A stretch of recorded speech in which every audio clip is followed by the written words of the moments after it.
બાલાસિનોર તાલુકા પંચાયતના મહિલા પ્રમુખના પતિની વહાલા દવલાની નીતિ આવી સામે. પાણીદાર તાલુકા પંચાયતના પ્રમુખના પ્રતિનિધિનો પાણીદાર વહીવટ આવ્યો સામે. મહીસાગર જિલ્લા ભાજપ બક્ષીપાન મોરચાનો ઉપપ્રમુખ છત્રસિંહ કે ચૌહાણ અને બાલાસિનોર તાલુકા પંચાયતના પ્રમુખના પ્રતિનિધિ કાંતિભાઈ પી ચૌહાણની રાજકીય દુશ્મનાવટ આવી સામે. રયોલી ગામે વિકાસના કામો જેને ચૂંટણીમાં મદદ કરી તેમને બાદબાકી કરી, જેમને ચૂંટણીમાં વિરોધ કર્યો હતો તેમને વિકાસ કામોની લહાણી. બાલાસિનોર તાલુકા પંચાયત ફરી જો ભાજપને જીતવી હોય તો ભાજપ માટે પડકાર. જ્યાં ગામનો મુખ્ય માર્ગ ઉપર પેવર બ્લોકની જરૂર છે તેવી જગ્યાએ પેવર બ્લોક કેમ નાખવામાં નથી આવતા? ચૂંટાયેલા જનપ્રતિનિધિઓને જ્યારે મતદારો મત આપે છે ત્યારે ઘણી બધી અપેક્ષાઓ સાથે મત આપે છે.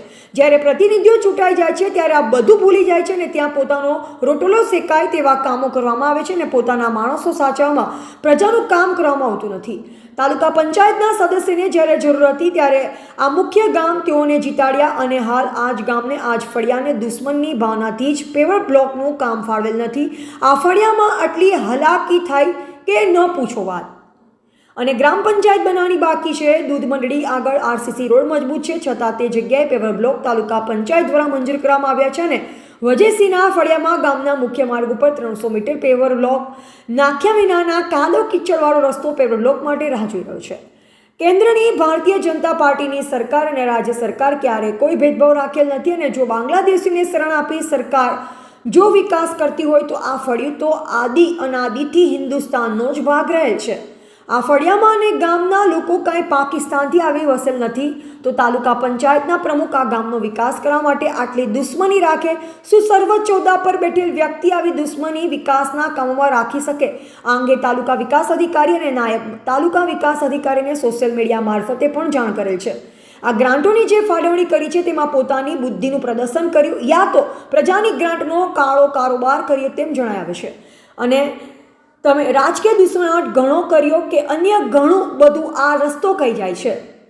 આ રસ્તો થઈને જેઠોલી, લવારિયા અને રયોલી ગામના વિદ્યાર્થીઓ લગભગ આશરે 60 થી 70 વિદ્યાર્થીઓ અભ્યાસ કરવા માટે જાય છે. રયોલી ગામનો મુખ્ય માર્ગ જ્યાં સીમાડો લાગતો હોય છે. ગામડાના માણસો પશુપાલન અર્થે ઘાસ ચોરે લેવા જવા માટે કાયમી ધોરણે પરેશાન થાય છે.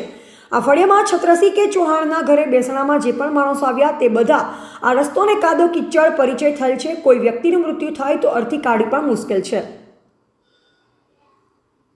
બાલાસિનોર તાલુકાની 44 ગ્રામ પંચાયતો પૈકી ઘણી પંચાયતના સરપંચો તેમજ તાલુકા પંચાયતના સભ્યોનો છૂપો રોષ જોવા મળી રહ્યો છે.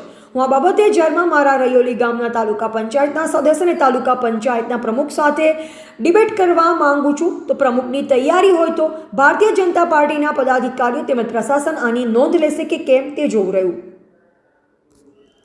રિપોર્ટર છત્રસિંહ ચૌહાણ, મહીસાગર.